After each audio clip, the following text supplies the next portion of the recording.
mix. I see our speaker is here, Landis Wade. So fantastic to see him. And usually I do something like this. So let me see if I can present my best screen here for video and animation, guys. I've got some exciting news also that I just received, photos coming in directly from the factory. So that was really cool for the donation to Ukraine. They sent factory photos assembling the Ukrainian kits this morning. And hopefully, if we're lucky, I'll be able to pop those up as well. Let everybody have a sneak peek. Yep, here comes somebody else. Okay. Okay. It was just Landis again. It looked like we lost him for a second. So that was really, really neat to see. And then we have kind of a family office meeting today as well. And that'll be to work on a few other items, you know. And Mike, did you have anything to say based off of the meetings so far? I'm still digesting this meeting or the meeting that I just left. The meeting that you just left, actually. Oh, okay. Well, I'm still digesting. So it would involve, I'll make it real short. It would involve me putting a committee and a foundation within the organization of global impact and accept funds. We don't have the district governor on the line. I think he's trying to catch up with us. There's an arrangement with the district club and the financial component of setting up the foundation that allows us to accept funds immediately and post them online. And I think we're still catching up on notes, Martin, right? Yes. Okay. That's where my notes are up, and IRS, of course, is involved. Yes. So there's that. And the great news is it would allow us to take other projects on and the general public to get directly involved, like a direct injection of financials for particular projects, depending on how it's set up, with the guidelines within Rotary International already set forth.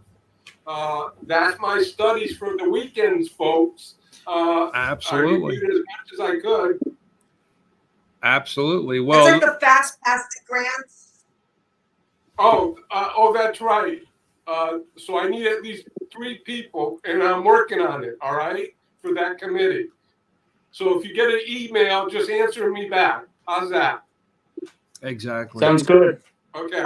Dr. Mike, is that committee called a DAF? Or DAF is what you do with the committee? Either way, it's going to be the foundation committee. And if we want to make a proposal, my notes have caught me up. Why don't we name it the foundation? What our club name is? If we're organizing it. And we have the components, our own components, within the organization itself. Yeah, Patty. That fast forwards things. Well, when I announce the polls, when you direct me to announce the polls of our just finished poll, I could announce that we'll do a vote for that. What do you think? Oh, I absolutely agree and concur. And as we go with the projects forth, of course, we would have the person come to the club and present to us. I call it in George Washington University, excuse me, a 10-10-20 and knock it off. And like I said, if you can't convince me in 20 minutes and 10 slides, we got to keep moving. That's all. Or the 4 points that Rotary has. Oh, well, of course. I mean, the four-way test always applies, and if it can't even meet that, it doesn't even have a show. Yeah. Okay, So, 'cause- Patty, what essentially we've been exploring is, I think everybody knows that this is coming, is opening up a foundation. And so many Rotary clubs have their own foundation that is IRS certified, as a 501c3 and can accept money from all types of donors. And then in that exploration, Mike and I spent about an hour on the phone with Rotary International, one of the main ladies there, who we have some great vehicles in endowment where people can have named endowment, like the Vincent James International Fund, because in the year of 2031, Vincent hit a small lottery for 180 million on a Canadian lottery, and he ended up putting in like 26 million to a special named endowment fund with Rotary International in the year of 2033. It's called the Vincent James Endowment Fund. So you can have named funds like that. They start at $250,000 with Rotary International, who manages that, and keeps it going. Whatever Mr. James dictated, he only wanted 100,000 given out per year. There's guidelines for all of them. That really doesn't do anything for us. We determined for today's meeting, like regarding the Ukraine and bringing in money quickly to do more citizen aid kits, or to build ambulances, or to buy a Sprinter van to work in the Ukraine. We really need something that's a lot more faster and nimbler. So that's where the DAF came from, Patty, the donor advised funds, and sometimes called donor advisory funds, a DAF. So to do that, what we really need to do then is Mike is going to set up the foundation, apply, wait the 6 to 9 months for the IRS to approve the foundation. In the meantime, in about a week, Patty, and this is what's awesome about having the best secretary in the world. She actually takes notes even when you call her. she'll take a photo of them and read them back to you. But in the meantime, a DAF that is run by BNY Mellon, and we've been with them for about 4 years, Rotary as a whole. So a DAF can be set up in about a week that can accept money. The bank actually provides the donor with an immediate IRS letter, and then we have to give that money to only 501c3 certified organizations. So it would have to be like the Red Cross, or or the committee that's another DAF committee, which I wrote down, Disaster Advanced Funds, because these funds are exactly for that. They're a fast track to disasters, and I think they're the best thing that could ever have been done with these systems and organizations and the 4-way thing. Sorry, I had to put that in. Oh, no, I'm just excited about it. That's awesome. The next fastest one is we give it to, like a global grant from Rotary, which I know Vincent is very interested. He's working on his global grant paperwork right now for Nigeria with his foundation. This is how we can do this. As long as it's a 501c3 American organization, we can give the money to them. But in the case of Vincent says, well, look, you guys know I'm from Canada and I don't appreciate the subterfuge and smoke and mirrors. I'm never going to have an American corporation, so I guess I can't get all this money then. No, actually what we can do is hold the phone. We can apply for a global grant, and the money from Mike's foundation, I'm just going to call it Mike's foundation because under the laws, Mike has to form his own foundation within our club. Mike has to have his own chairperson. He's obviously it. His own president, his own secretary, his own treasurer, his own board, which would have nothing to do with any control from our Rotary Club. It's illegal. Okay. So it's its own foundation. Now our club can say, hey, Mike, Pauline did this big thing, and it was with this and that, and she went out to speak, and we'd like to get reimbursed for that with $2,400 of pre-approved expenses for this great thing that she did out in Henderson. Okay. then we can apply 2 mics to the foundation, the Rotary Club of Global Impact Foundation, and get reimbursed. That's what my previous club did all the time for the backpack program with the food. They constantly were putting in to be reimbursed from the foundation, which was a completely separate board. It has to be a completely separate board by law. Okay. So in this case, like Vincent could say, well, look, what if I apply for a global grant? It takes 30 to 60 days. I get the global grant approved. That's a 501c3, and the Rotary Club of Global Impact sends $20,000 to that global grant. That's how Vincent would get his money in Nigeria. That's how we go into any country. So it's a way to legally take American money, the richest country in the world, whether people like that or not, it's just a fact. Have them get their letter that they so desperately want and need, that IRS letter, okay? Because they really don't want to donate money. They want to get a write-off, okay? And then we can get it to the right place on earth that it needs to go. Mike, did I leave anything out? Pauline, wait. Look at what Pauline's got on. Okay, to some. Okay, the way go. Yes, yeah. The pin takes it because Patty says she's into pins. I'm with you. Anymore, I will say this.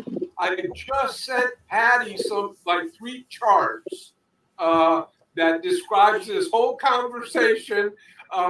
We'll make it public. We'll send it to everybody. Bravo, Martin.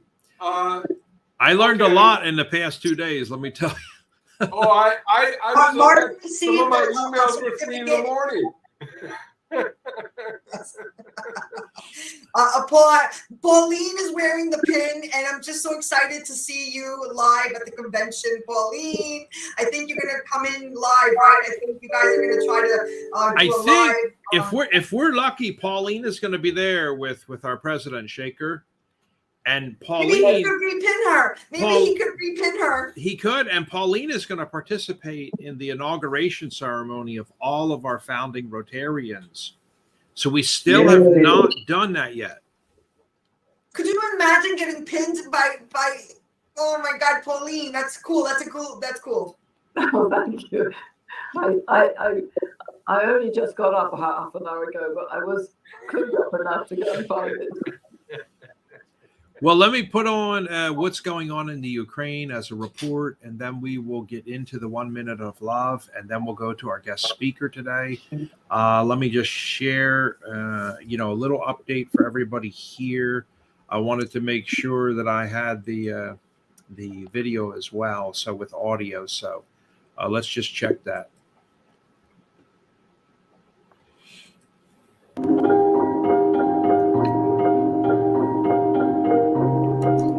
Is everybody hearing that music okay? Yes. Yes. Okay, Canada, London. Okay, I'm going to continue.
Okay, I think that is a pretty impressive report from the Ukraine. Seeing is believing. We are very proud now to have raised over $15 million. At our last meeting, we were at, I think, about $12 million. And we shot up to 14.4. We're up over 15 million. We're headed to 20 million now, I think is the next goal. And any open comments before we go to 1 minute of love?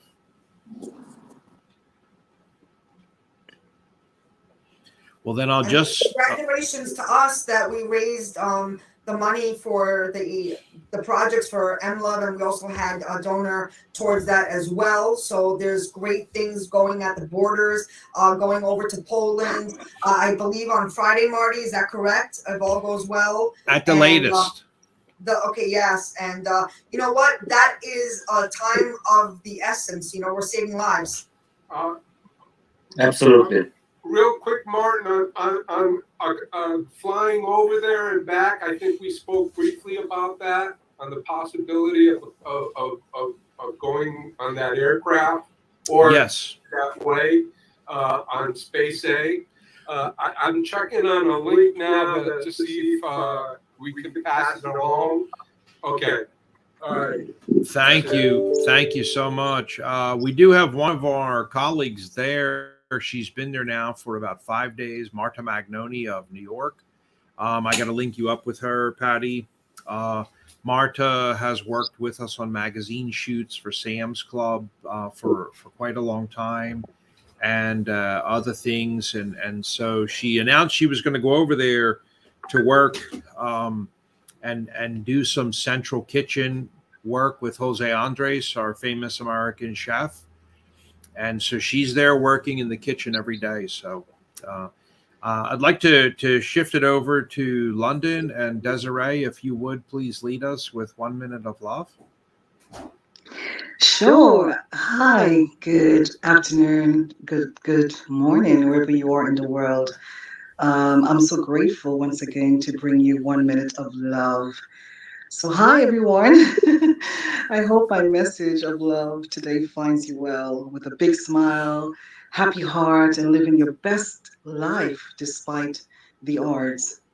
May the sun, the moon, the stars shine down on you throughout this month. I believe you will find the prosperity within once you start loving yourself more and creating more beautiful thoughts about yourself and who you can become in this world. This is a month, or let's say this is the year for your breakthrough and abundance. So I hope that these two things will locate you once you start to send out more positive love in the atmosphere throughout the world. And once you acknowledge the possibilities and you believe you are worthy of the door open and filled with marvelous opportunities, you will receive, and of course, you will achieve. Continue to step into your beautiful light and thank and wish others well along your journey. But always remember, gratitude and modesty will elevate you even higher. I believe in you and I want to see you win. So I love you from a distance. I'm all the way in London because I have learned to love. That's all I know. However, it's not what we are portraying on the outside, but it is our heart. It's your heart and your soul's beauty that will ignite that inner beauty to spark the outward beauty. If there's nothing you can give love to someone today. I wish you an excellent day. And remember, put love in all you do. When love wins, the world wins. I am Princess Dr. Desiree, sending you lots of love. Thank you. Thank you. Thank you. I feel like I should bless myself after that. Thank you. Mike, for today's invocation, please. Chaplain Rodriguez. Let us take a moment and bow our heads. And Father, what an amazing accomplishment from our friends, our partners around the globe. Just since the last time we've come together with powers of many behind us and with you. And of course, we are always always with you. We are never alone. And for that, we are blessed. And we are blessed because we are all brought together with a purpose. And we are not alone. And we continue to make the impact that serves purpose. And with that, we give our thanks and our prayers. Amen. Amen. Today's surprise question to go around the room is a doozy. So, Patty, I hope I don't throw you for a loop. I know my most recent complaint message to her on WhatsApp threw her for a loop. I was complaining this morning in an unthankful manner, so I apologize for that. Anyway, let me just throw this one out there. We'll start with Vincent. What holiday is coming up and is special for you? Vincent.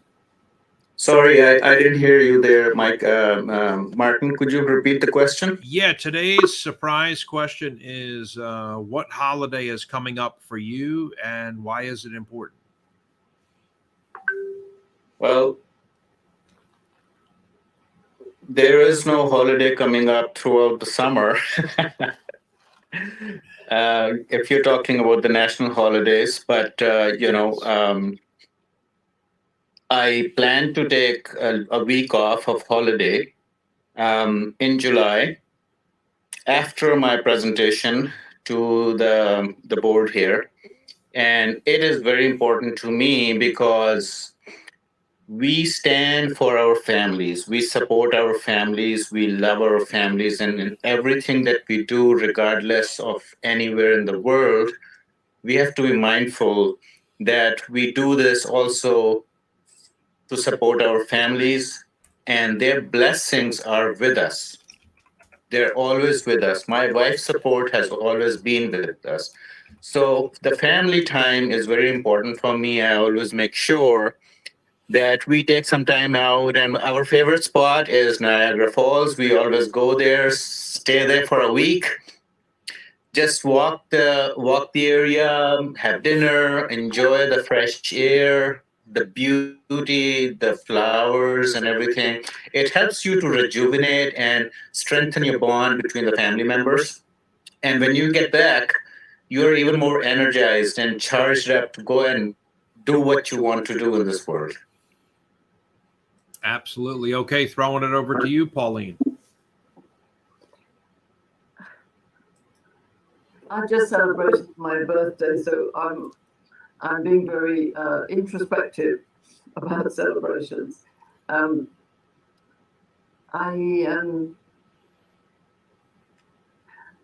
feel very blessed to be in this potential role here, and also I've been offered the chance to develop positive masculinity for a global network called G100.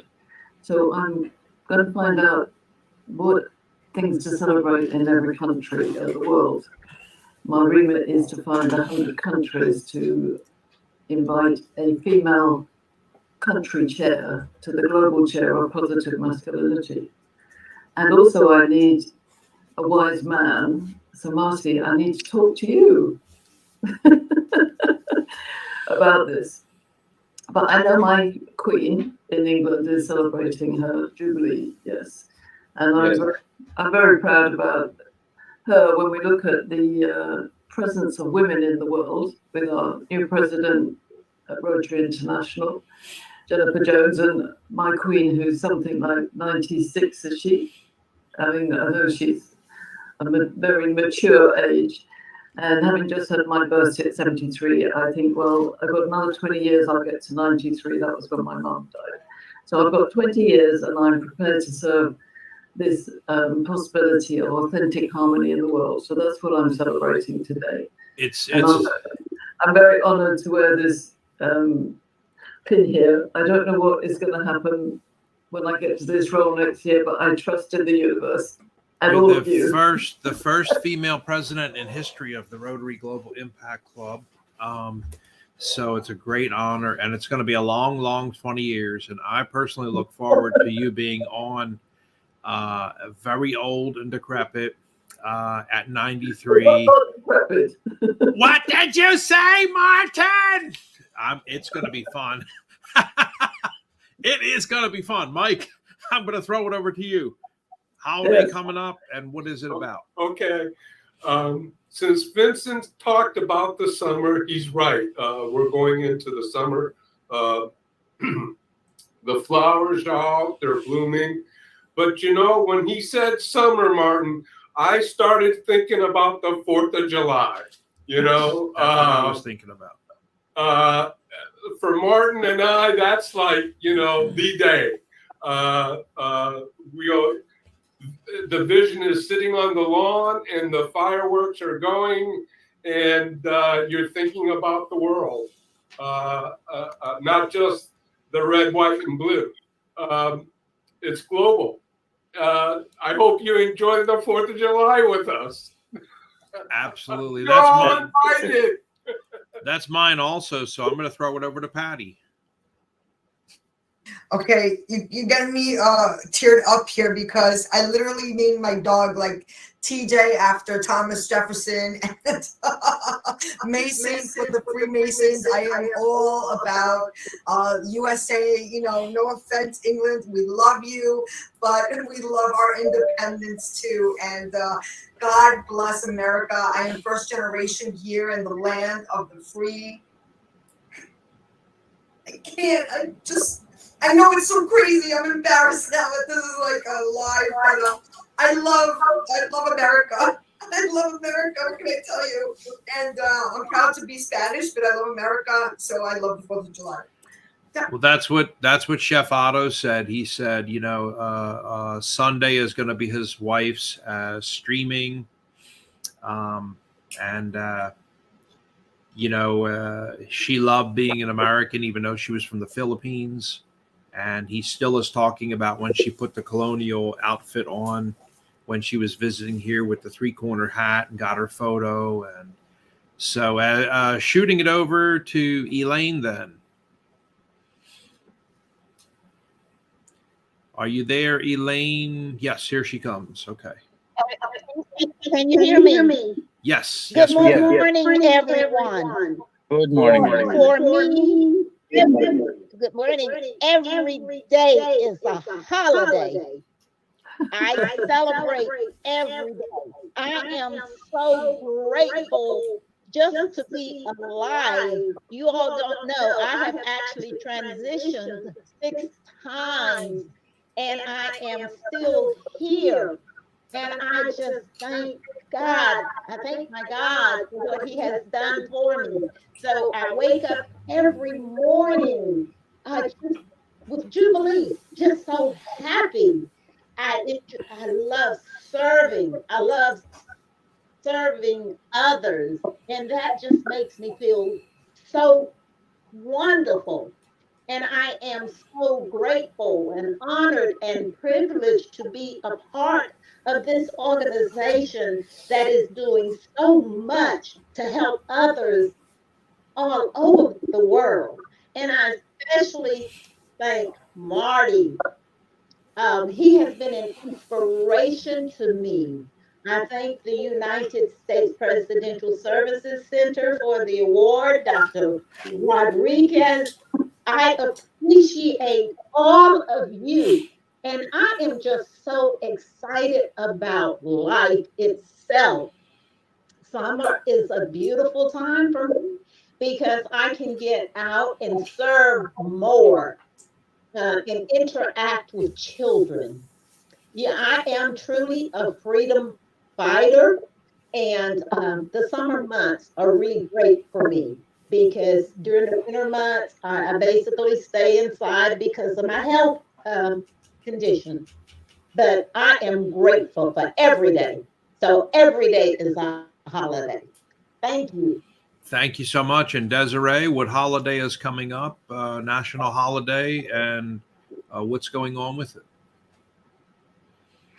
Yes, going to celebrate, Her Royal Majesty, the Queen's Jubilee. I'm looking forward to, to join the neighbors and, celebrate with I think they're going to have like a street party. We do this once a year, and I'm looking forward for that. But I do need a holiday, and I was thinking about somewhere, in the beautiful island of Anguilla, on the white sandy beach, and enjoying and having a swim, somewhere nice and that I miss so much. Yes, so yes, if it comes, then yes, I'm happy to go on the holiday.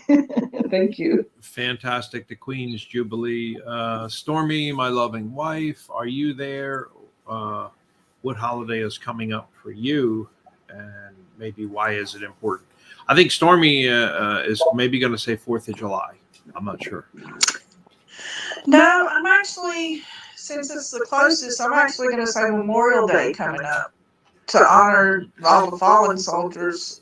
So I figure that's always an important one, and driving by the cemeteries to see the flags on the graves to show who was a veteran and to honor them.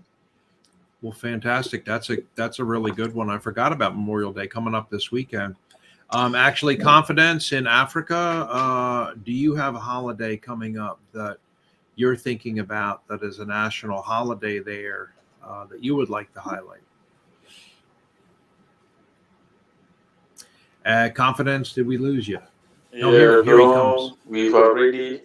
Thank you. This Confidence. Good afternoon. Good morning. Good evening to everyone. Yeah, do you have a big holiday coming up? No, we've already enjoyed them already. We've enjoyed that already. So as of now, we don't have any other holiday coming, but we are rather working hard to support and develop other communities. So big ups to you out there who is expecting more holidays. Well, thank you so much. Confidence puts wonderful, inspirational posts in our board every day. And before I go to our guest speaker for today, I'm just going to say Juneteenth is coming up. This family here, we do celebrate Juneteenth. We typically go to an all Black American supported businesses. And last year for Juneteenth, I was able to get this beautiful fan from Ghana, and also this decorative scarf that we sometimes wear.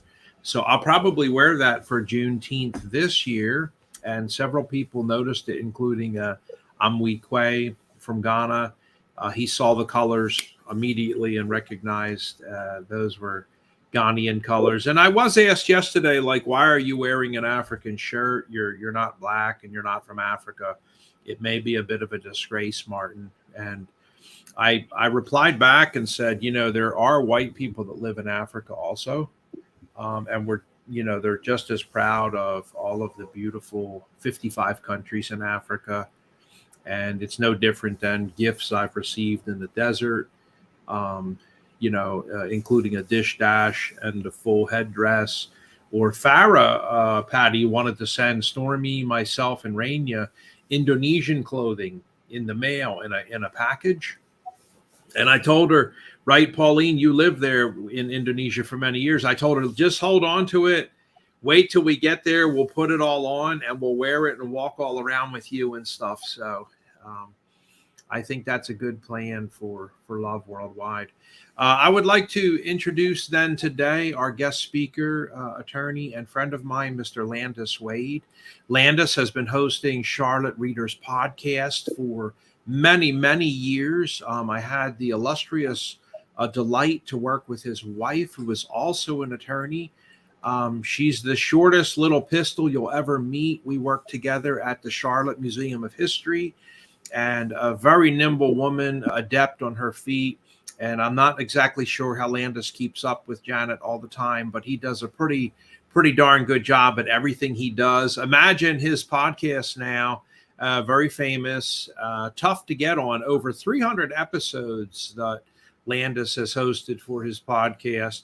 And the Charlotte Readers Podcast generally concentrates on authors who publish and write books. And that is one of the main requirements when you would like to be on his very well-known podcast, you actually have to send in a copy of your book. So you don't get to send it in any other way. You put it in an envelope and ship it in, and he will take a look at it and read it. And the one thing I can tell you about Charlotte Readers Podcast is they have very insightful questions. They'll say, well, I'd like for you to read from this page to that page, and we will have this to talk about. And then in closing, I would like for you to read from that exact page of your book, the paragraphs from here to there. And so they're really organized. I've been overly impressed with Charlotte Readers Podcast. And without further ado, I would like to welcome our guest speaker today, Landis Wade. This is his newest book, Newest. He's published several different books. This one is Deadly Declarations. I see here that Patty has got a copy from New York. So Deadly Declarations and Landis Wade, welcome to you. Thank you so much, Landis, for joining us.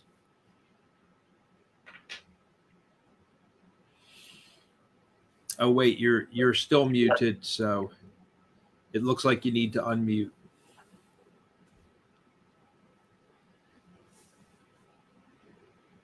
Yeah, it says I can't unmute you, so.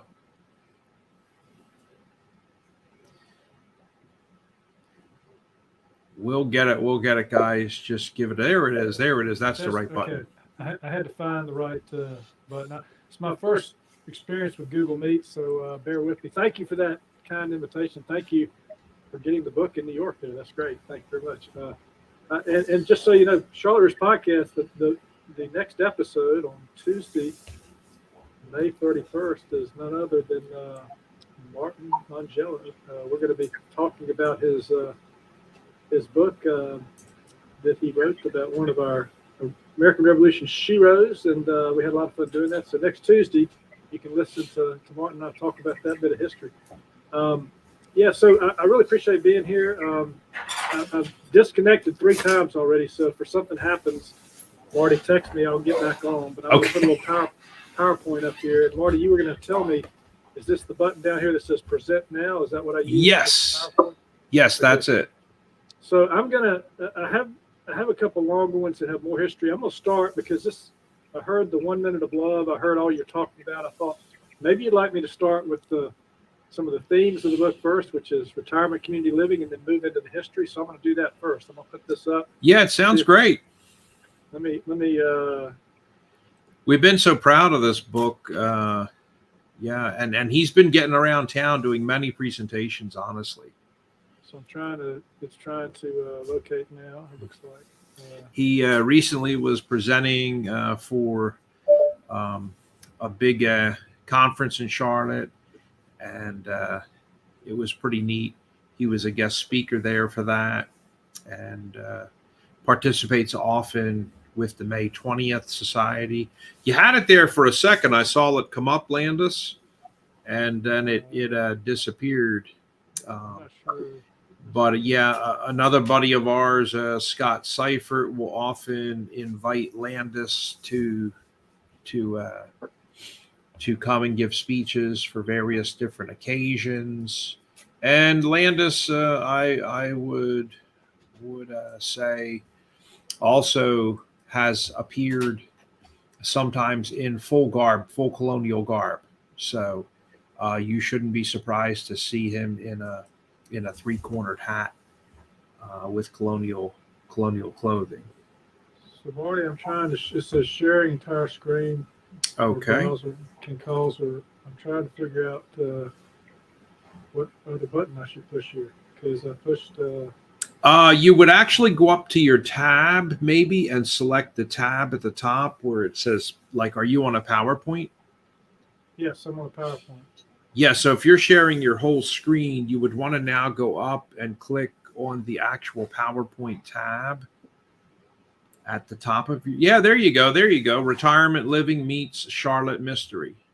Can y'all see that? Yes, we can. Yes. Okay. Well, I can't see you, but as long as you can see it, we're good. So, this is the book cover. Okay, this is the book cover you said. So, every now and then, just make a noise so I know you're still there, and I'll present this here. this is the novel. We're going to work backwards here, starting with the themes and going to the history. I'm going to talk a little bit about some of the themes and then the background that led to this book. But it's a mystery. It's set in Charlotte, North Carolina. We mix history and mystery and humor. And the question is, can 3 retirees solve a mystery that has evaded historians for more than 2 centuries? And that mystery involves the Mecklenburg Declaration of Independence, which you see featured on fire on the cover of this book. Yeah. The mystery, it takes place in a retirement community. I know Marty recognizes this location. Marty? I do. I know that brick house, the stone house. This is known as the Rock House. It was Hezekiah Alexander's home, and it so happens that there is a retirement community right next door to this place. So I set it what I'm calling the Queen City History Museum, which we know is the Charlotte Museum of History, and I came up with a fictitious retirement community name, the Independence Retirement Community, but in fact there is a community next door called Aldersgate. And the Aldersgate representatives asked me if I was writing about their retirement community. I told them if you like the book, then of course I was writing about your retirement community. We changed all the names. Changed all the names, but if you like it, sure, it can be yours. So this is first of all, let me just back up. We go to a lot of locations in Charlotte, but the mystery here is set in a retirement community. A 96-year-old man dies while he's working on his manuscript on the Mecklenburg Declaration of Independence, and when they find his body, his manuscript is missing. He's also left a handwritten will, $50 million, to the most despised resident of the Independence Retirement Community, Sue Ellen Parker. So you got that little setup. We go to a lot of locations in Charlotte. Started the Rock House. This is a lighthearted legal thriller, so we go to the courthouse. And by the way, if you look at the screen here, I don't know if you see it right above the Yes. portico. There's a seal there. That's the Mecklenburg County seal, and I walked into that for years. In the top left-hand corner is a quill and parchment, and the date May 20th, 1775. That date is all over Charlotte. It's the date of the Mecklenburg Declaration of Independence. And it's one that is kind of history hiding in plain sight in Charlotte. Of course, we got a Parker of Books. We do the Liberty Walk uptown. If you haven't been to Charlotte or you want to check out the Liberty Walk, it records some of the events in history because Charlotte always tears things down. So we have monuments, not buildings.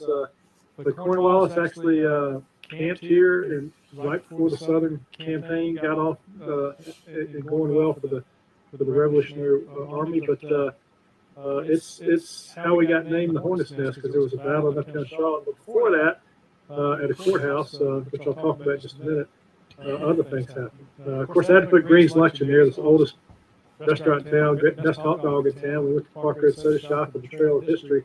And that's Captain Jack in the bottom right-hand corner. We call him the Paul Revere of the South, for reasons I'll explain.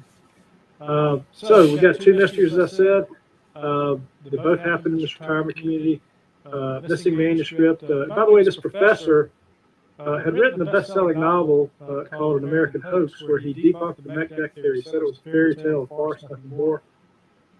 But then when he was 6 weeks before he died, he thought he had found something and was writing a document called American Truth. And all those documents are missing when they found his body. So, inciting incident, waking up dead, Chuck Yeager Alexander on his early morning walk, and he finds the professor's body. And it leads us into these mysteries involving Craig Travail. He's a 65-year-old trial lawyer, ousted from this big law firm uptown. He doesn't want to be in the retirement community. He thinks it's a place where people go to die, not live. And part of his coming to terms with his life after the law is, what's he going to do? What's next in his chapter? Is there anything left to do after you've done something for all your career? And so he's struggling a little bit. He's on his heels to try to find out if he can get his way. And in the meantime, he meets 2 characters, Chuck Yeager Alexander and Harry Keaton, who kind of force him to go back to court, even though he don't want to. He thinks after he gets kicked out of his law firm, he's done with the law, but they pull him back in. And it so happens they pull him back in a case that turns out to be pretty dangerous because it involves the Mecklenburg Declaration of Independence, Kent's Deadly Declarations. I mentioned the protagonist, Craig Travail, Harry Keaton. She doesn't take lawyering that hard. She's the person that keeps the men in line. Chuck Yeager, that's his favorite beer on the right side there. Y'all probably seen that before. I know Marty's probably seen it. Yep. Captain Jack's Pilsner. So we got a colorful supporting cast here at the end. I wanted this to be a fun book. I wanted to deal with life in retirement. I moved my parents into a retirement community. My mother didn't want to go. My father was a bit reluctant when he was 85. He said, I'm just not sure I go live with the old people. And I said, Dad, you're 85. So it just goes to show that you're always younger than the old people, right? And so they did go, and they had a good experience, but it was emotional to leave their home for 50 years. I saw that. I saw the toll it took on them. But I also found out that there's a lot of talent in retirement. There's a lot of built-up knowledge, experience. These people aren't dying; they're living. And so I put some fun characters in there. There's the gossip queen. There's the woman who drives the wheelchair too fast. She gets the name NASCAR Nelly. There's Tommy Doolittle, and his name speaks for itself. We have a flirtatious activities director, and the Godfather. He got that nickname. He thinks he's living in witness protection at the Indy retirement community. Antagonist, you can't have a good novel without the antagonist. So Robert Elkins, managing partner of the biggest farm in the Southeast, the man who fired Craig Travail, is part of a secret Virginia society. He wants to keep a secret about the Met Deck, and he decides to represent Sue Ellen Parker, who received the $50 million. And they team up to try to quash Craig Travail and his erstwhile team, who are not working out of the law office. And herein, we have the themes. Why is it so hard for lawyers to retire? There's a little scene early in the book, and you'll see it here mentioned. Lawyers need to transition to Act 3 before they turn 65. Exactly that. It's like practicing law at the Hotel California. They can check out, but they can never leave. And that was my experience with lawyers who stayed around too long. And yet, there's this idea of, what do you do after you've done something all your life? What's the next thing you do? How do you go about that? How do you get the right mindset? And put on top of that the fact that you've got people wanting you to take on a case that you can't win. And so that leads us right into this question. Marty, you still there? Yeah, we're here. Yep. Okay, good. I had a little feedback. So this leads us into the history portion of the discussion here. Why write a Met Deck novel? And here's the thing. I've written 3 books before this book, and I've studied, and Marty said I've interviewed over 300 authors. And I really, through those interviews over the last 3 years, was able to learn a great deal about writing novels from people who've done it much better than I do. And they talk about conflict. We always talk about conflict. We talk about characters, and we talk about conflict, and we talk about change, and we talk about. So I thought, well, here's a story that's been around for 250 years that's got a lot of conflict. I interviewed Scott Seifert, that Marty knows. Scott wrote a nonfiction book on the Met Deck, and I asked him, I said, hey, you can write the novel because there's too much good stuff in here. He said, no, you write it. And I said, okay, I'll get started. And the reason that it's got such conflict here is because historians don't typically trained academic historians from institutions, but they don't believe in the Met Deck because there's not a surviving document. The document burned in a fire. It actually burned at the home of John McNeill Alexander, the secretary, in 1800. But I'll get to that in just a second. But others have celebrated the Met Deck. 5 presidents came to North Carolina, and particularly Charlotte in the 20th century. And there's all this controversy between Virginia and North Carolina, because Virginia did not want the Met Deck to be true because it was 1 year before the Declaration of Independence, and the language in the 2 documents is very similar. In fact, John Adams, you'll see at the top of the slide, accused Jefferson of concealing the Met Deck from him and plagiarizing it from the Met Deck. And Thomas Jefferson deadpanned it and said, no, it's spurious, and I'm not a believer in the apocryphal gospel. So all those ingredients, I thought, well, neither side can prove the other side's wrong. Excuse me, you got all this conflict. Great for a mystery novel. So the story actually begins, with the shot heard around the world. April 19, 1775, at the Old North Bridge in Concord, and Ralph Waldo Emerson, the poet, made it famous with these stanzas from his poem. And here we go, from Paul Revere to Captain Jack. The night before, we have the midnight ride. The next morning, 8 militia leaders from the Lexington militia are gunned down by British regulars who had marched out of Boston. Those British regulars marched on to the Old North Bridge, and the Patriots, thinking that the British were burning their town, marched down the hill.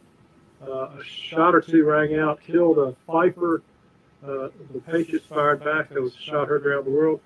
And 1 month later, the bottom left-hand corner of this slide, as you'll see, Marty still there? Yeah, I see the bottom left, the old courthouse. That's the old courthouse, and that stood at the center of what's now Trade and Shrine in Charlotte.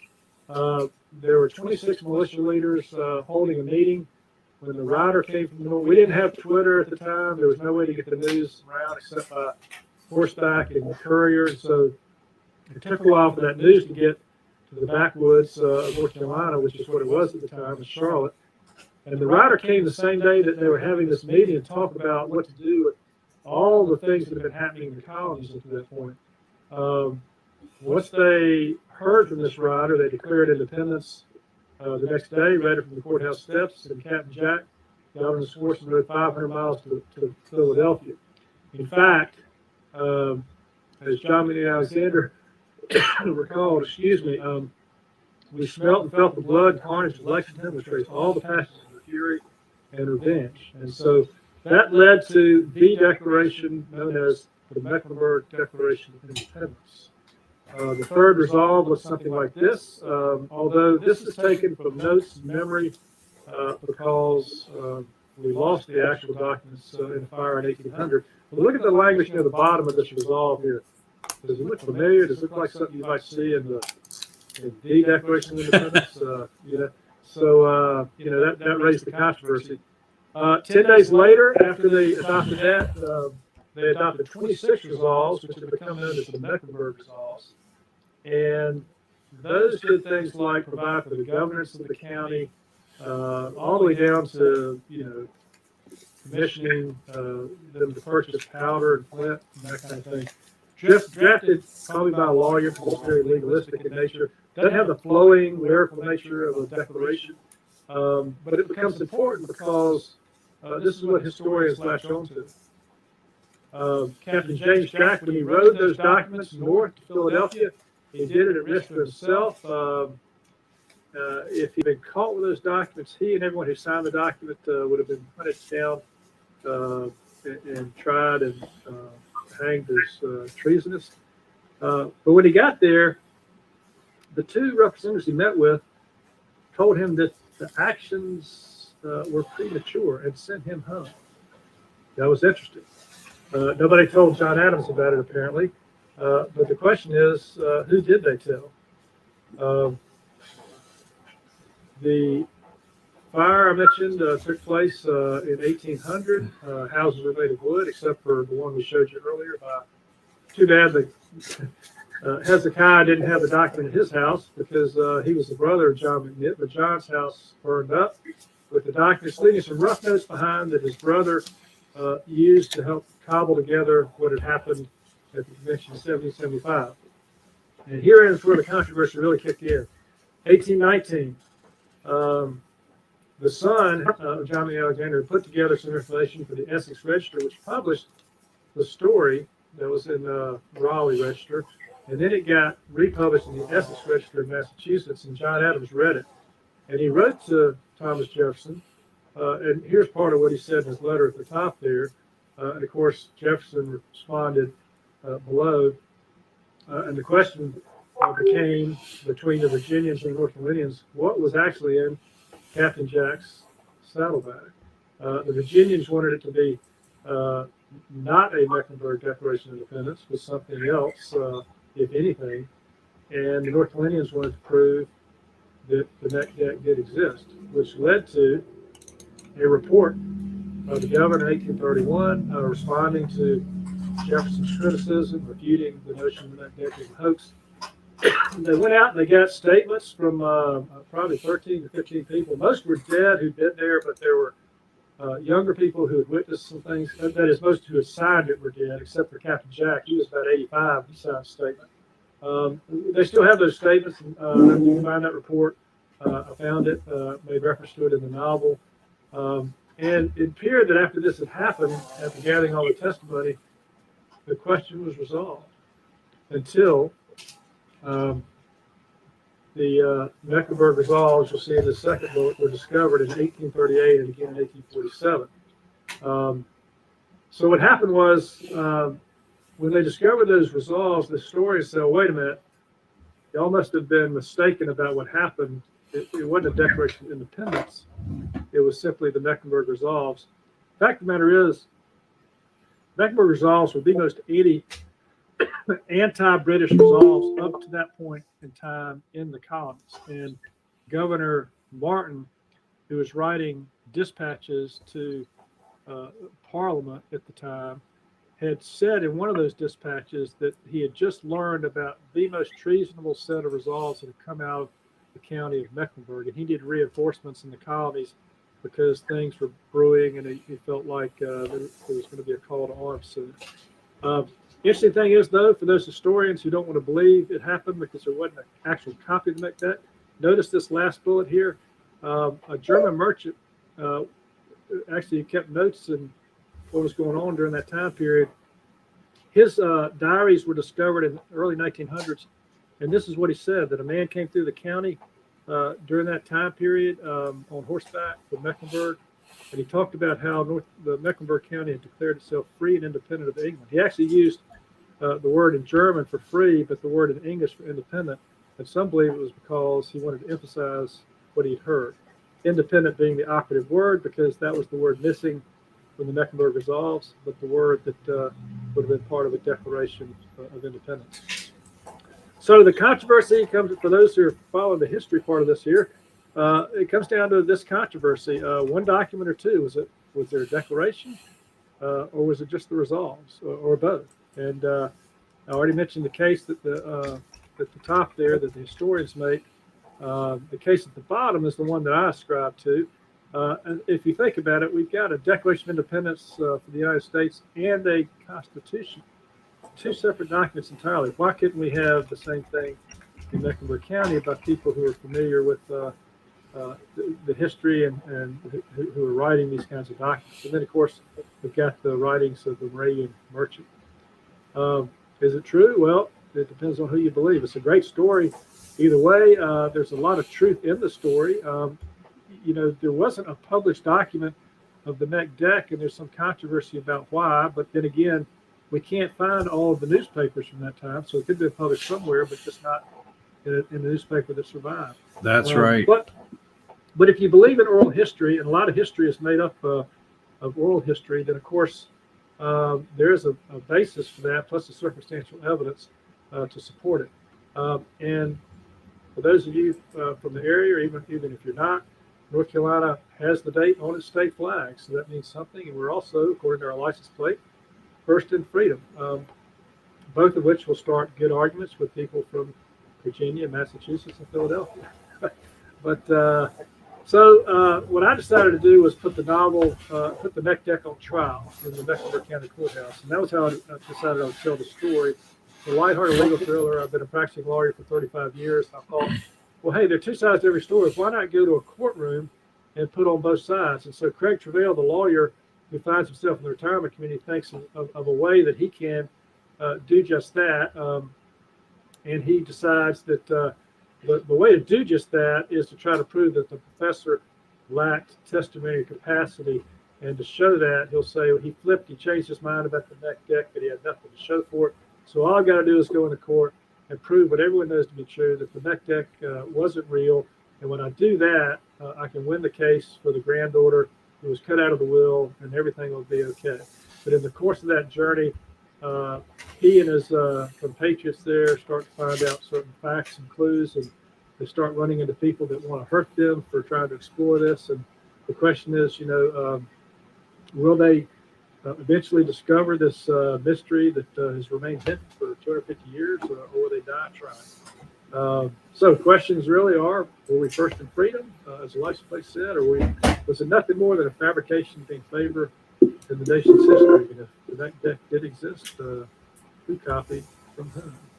So that's kind of the deal. I'll stop sharing the screen and open Yeah. any questions. But yeah, that's a little bit of the story. I went pretty fast. Sorry about that, but I wanted to get some of the context out there and see what was give an idea of what's going on. It's been fun to talk about it in Charlotte, but also broader, because people have told me I never knew this story, even locally, and those that are from elsewhere have said, "You're crazy. This can't be real." And then they start Googling it and they go, "Oh wow, yeah, okay, there's something to this thing."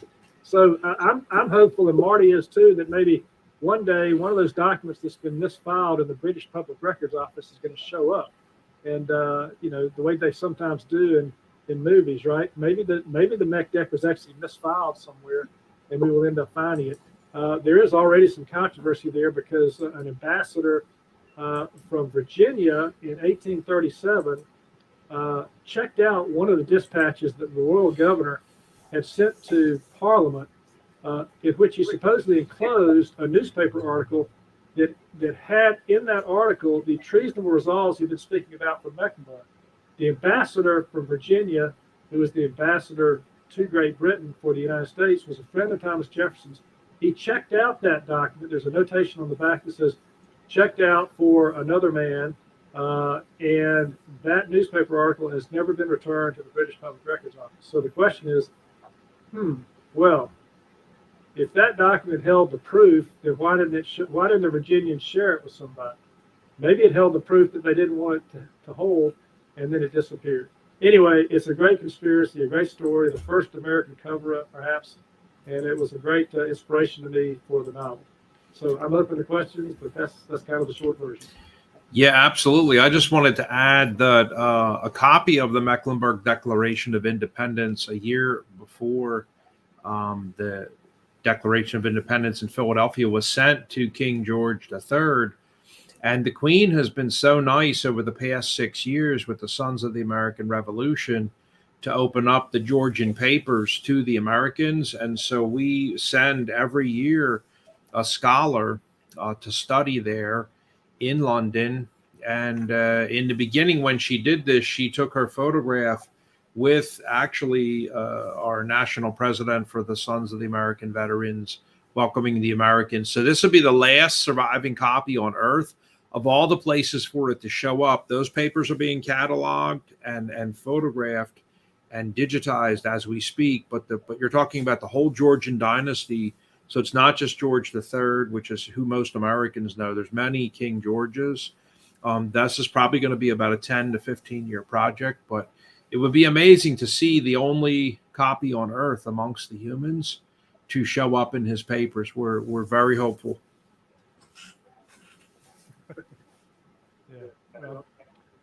I have a question that stuck out to me. I saw that in that share that it was copies were written in German, and is that correct? Yeah, that's right. And which one? Because the slide went through before I got to fit. Was that the? Yeah, go ahead. That was the Moravian merchant Trigalt Baggy who lived in a place called Pathabur near Winston-Salem, North Carolina, at the time, where a lot of Germans came and settled.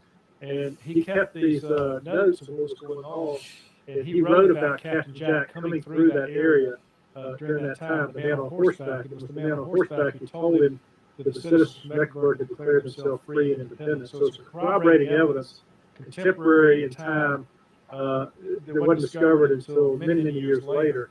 That it supplies some corroborating evidence to the idea that the neck deck was actually written. Thank you for sharing that. Because I had read a while ago, and I don't remember my resources, that I think I just Googled that the Declaration of Independence was written, there was more copies written in German than any other language. And I was wondering if that's what was up. But this is the mech deck, which I did not know about. So thank you. It's in your book, which is really interesting. And one more question. Does that mean that West Salem is still a German influence? Winston-Salem over time became the center of the tobacco industry in North Carolina. In fact, you may have heard the phrase Tobacco Road in North Carolina, which ran right through Winston-Salem. RJR pretty much made Winston-Salem what it was in the late 1800s and most of the 1900s as well. there's still a small population in a little town called Bethabara because they've got this some great foods. There's this Moravian sugar cake I love to get every year. And Moravian cookies. Yeah, the Moravian cookies too. Yeah. So yeah, there's still some ancestry there. Yes. So Patty, you'll laugh about this. We went to see Winston-Salem, and the Reynolds home is a big mansion, and I mentioned to Stormy, I said, "Oh, is this like Winston the cigarette?" And she's like, "That's right, Marty, and Salem." I was like, I don't know these things. I'm a Yankee, but I'm just putting two and two. Winston-Salem, you know. So Thank you, Larry. That was good history. Who would have thought, right? Exactly. yeah. Anybody else? Any other questions? I just want to say, born and raised in Massachusetts, I'll just follow the evidence. Yeah. Yeah, Well, thank follow the you. evidence. Thank you so much for presenting Deadly Declarations to us. I did see Dr. Wahid Musa came in from Ghana. Dr. Wahid Landis has just been previewing his latest book.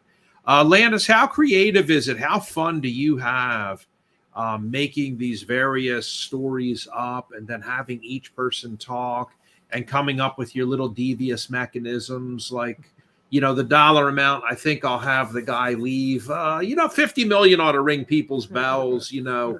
How fun is that? How much fun do you have? It's a lot of fun. I'll tell you a little story. You know, one of the things that they tell novelists to do is always keep ratcheting it up. Keep ratcheting up the tension, the conflict. In fact, I asked John Grisham at a book signing one time, I said, "Hey, why do you always make the lawyers and the judges out to be crooks?" He said, "Well, nobody'd read my books if I didn't." So I had to do some of that in my own book as well, is to kind of ratchet up these kind of things. But it's a lot of fun. I like to finish a chapter with a cliffhanger that I don't know the answer to, so that I'm excited the next day when I start writing again to try to figure out what's going to happen next. But it's a lot of fun. You know, so I did that with my first 3 books. Now, when you start writing a novel full length, you've got to have a little thought in your mind about kind of where it's going. But I did write this kind of in sections. I did not know how they were going to solve this mystery, you know, halfway through the book. And so it's fun to just kind of let your imagination run. And I had a whole lot of fun putting the neck deck on trial in the courthouse because, you know, I had these couple of sides. I decided I created an expert witness. I named him Dr. Lester Parton because my 2 history professors at Davidson were Malcolm Lester and Malcolm Parton. And they're no longer with us, but I thought to honor them, I would make them the expert witness together as one person.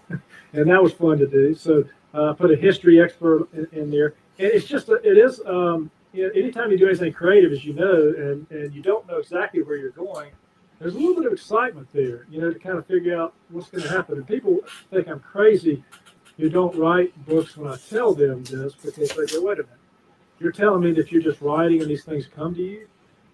And that's what I'm telling you.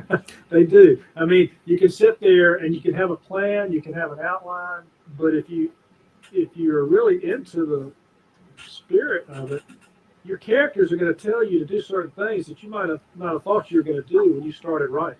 Mm-hmm. In fact, I had a character in the book, Jaeger Alexander, who had a bit part early on, but he kept elbowing his way into every scene, and he became the comedic value for the entire novel. And people have told me they like him a lot because he kept the rest of the crew in line with his humor. But he started out small, but then he got bigger. And I'll tell one more story, and I'll stop about this one question. But consistent with that, ramping it up, I thought, well, wait a minute, I need to do some more in the middle of the book here to keep the action. So I created a book club at the Independence Retirement Community. And I had a couple of the evildoers be the president, vice president. And I figured, well, they probably would have been proofing the professor's book to help him. And they started dying off. And I killed off, like 3/4 of the book club. And one of the early editors who was looking at it, one of the mystery writers, Charles, said, Landis, you don't have to kill off everybody at the Independence Retirement.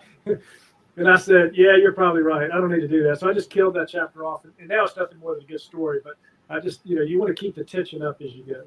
Sure. Absolutely. Anybody else had a question before we let Landis go? Well, thank you so much, Landis. Yeah. It's been a true delight. Your other books, and I know Dr. Pauline has written 2 books. So If you'd like to send a copy in of your book, please contact Charlotte Readers Podcast, Landis Wade, Esquire. He would be happy to review your book and ship it in to him. He also has quite an extensive sign-up site.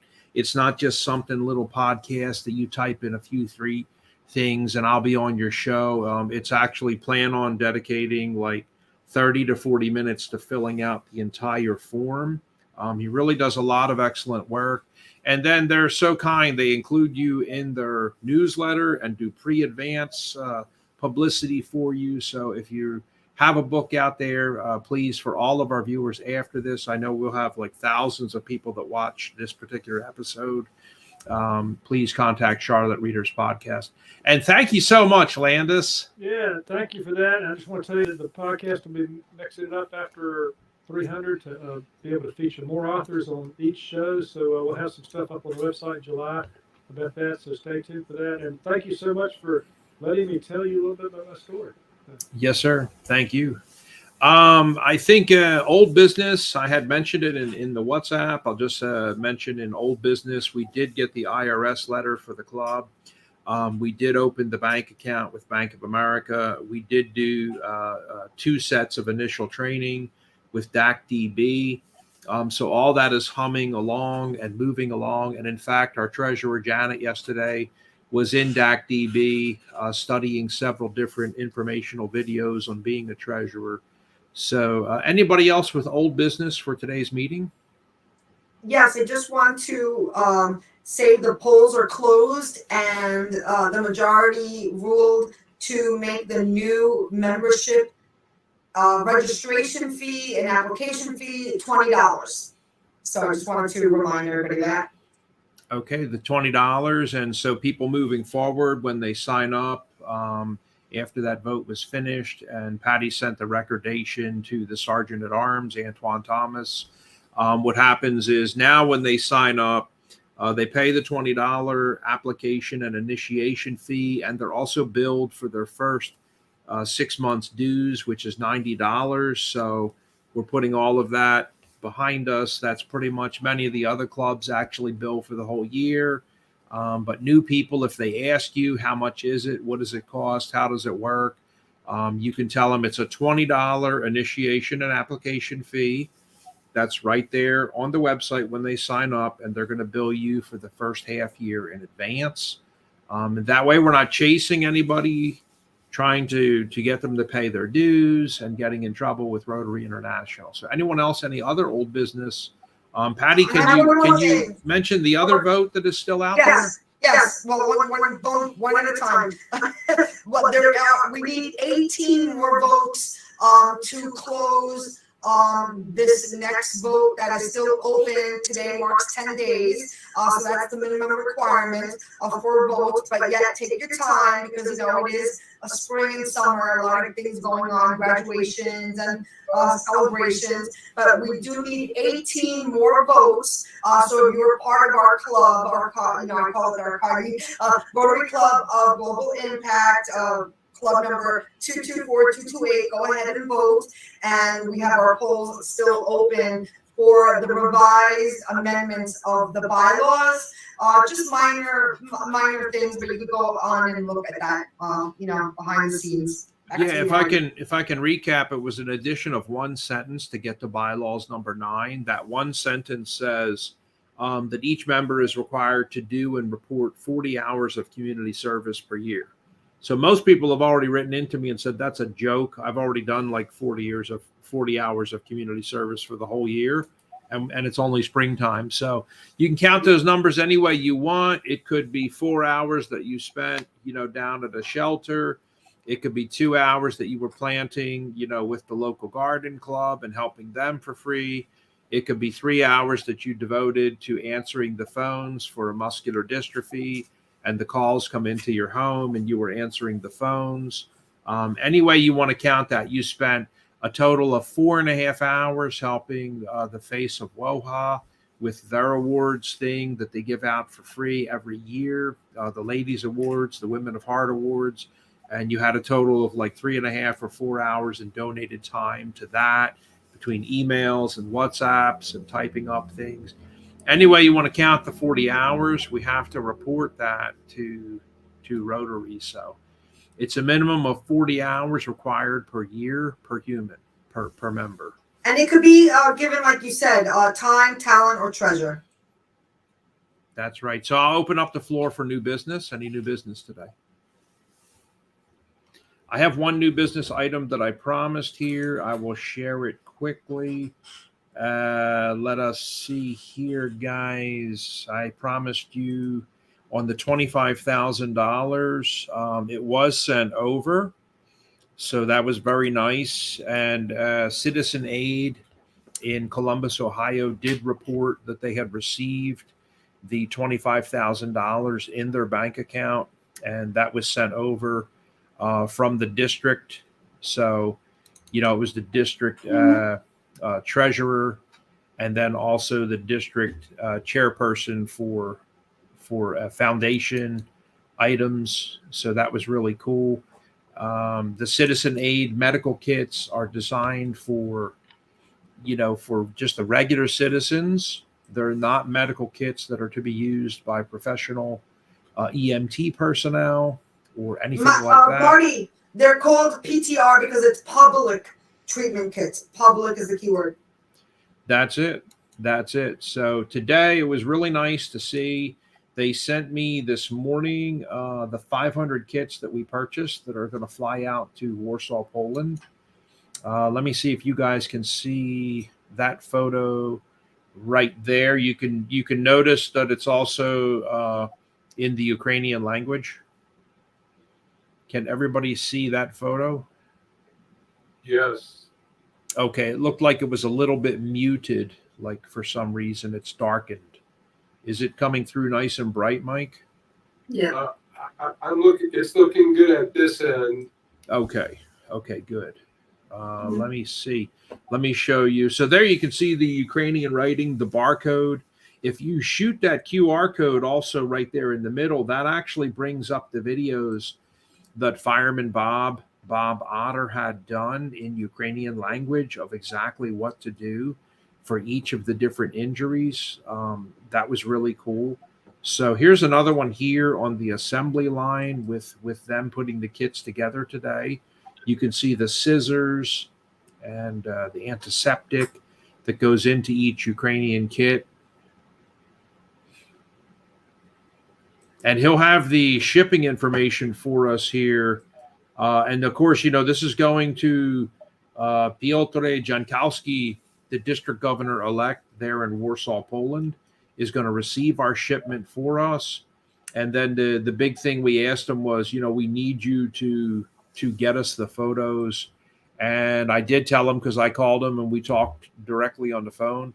I told him our preferred photo is actually, you know, like people handing the kit out in the Ukraine. That's our preferred photo. And to have full frontal to where you can see the front of the kit with the Rotarian showing that, you know, giving it to a Ukrainian. So that was my request. And he told me, yeah, don't worry, Martin. I will get all of that for you. I know exactly what you need. So it's like that would be perfect, brother. If you could get us that type of photography for our club. I mean, honest to goodness gracious, that would be wonderful. Here they are here in Ann Arbor, Michigan this morning, loading up the kits. So The this truth is, people want to see it to believe it, you know? That's just the truth. That's right. That's right. So I say, you know, right here, seeing is believing. These are the ladies. These are their faces. This is them putting our kits together in the secure facility. And you're going to see, we're going to come up Friday live on a live event for Rotary Club of Global Impact. I'll go on ahead and warn everybody now.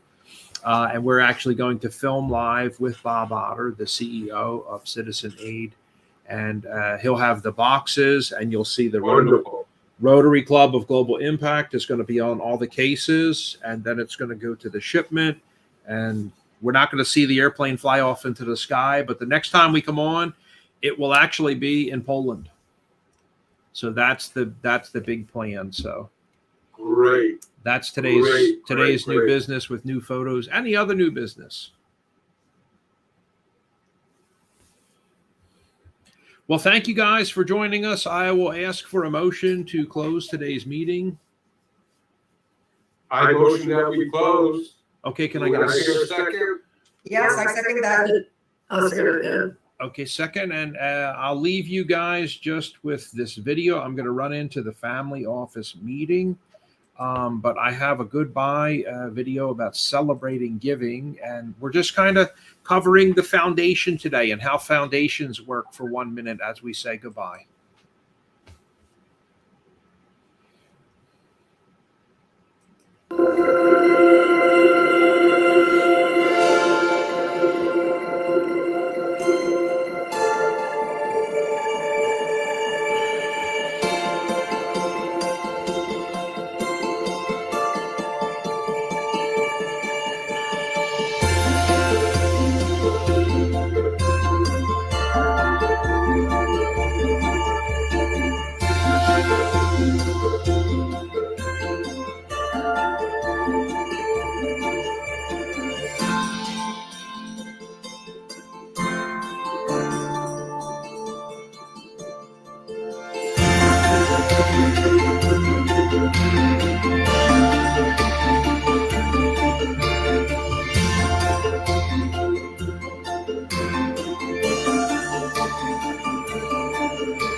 Well, thank you everybody for joining us today. I'm Marty Mangello and saying goodbye to you one more time from Rotary Club of Global Impact.